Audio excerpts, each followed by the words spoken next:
Many parents will identify with the fact that the adolescent years comes with heightened emotionality. Unfortunately, it's those strong emotions that often lead to tears and fighting between parents and their teens.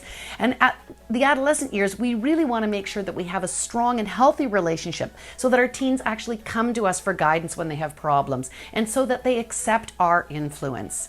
We need to have a teen that wants to cooperate with us so that they're willing to do things like adhere to curfew hours and that they're willing to uphold the family values and not underage drink.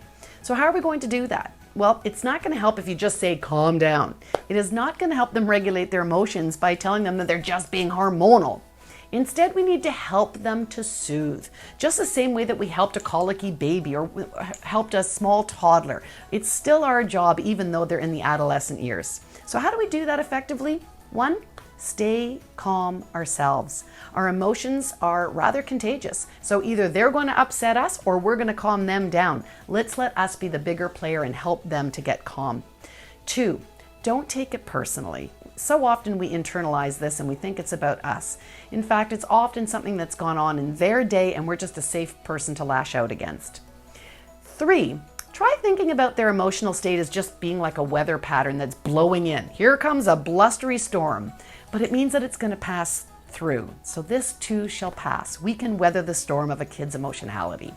And four, I would suggest you sit down with your teenager and go to YouTube and watch Daniel Siegel. He has an amazing short video that talks about the brain in the palm of the hand. And he talks about the science of what it is like to be emotional and to have your amygdala hijacked. I think when kids understand what is actually happening in their brain, happening in their biology, that it's actually going to be very calming and reassuring to them.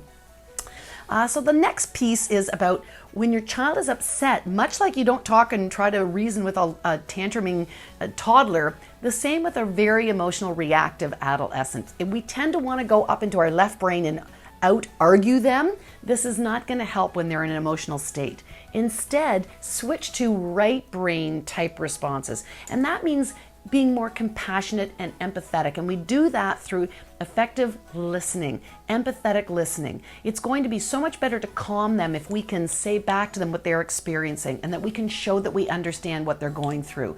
An example might be, oh, so you went to the mall and then your friends ditched you. You thought they were loyal and instead they actually turned against you. That must have been so awful. You must be so disappointed in them. Or, oh, you found a posting and people that you thought liked you were actually saying embarrassing things. Oh my gosh, my heart would just crushes for you. Once they feel that you're listening and you understand what their pain point is, it's much more likely for them to be less reactive. Give it a try, it'll work.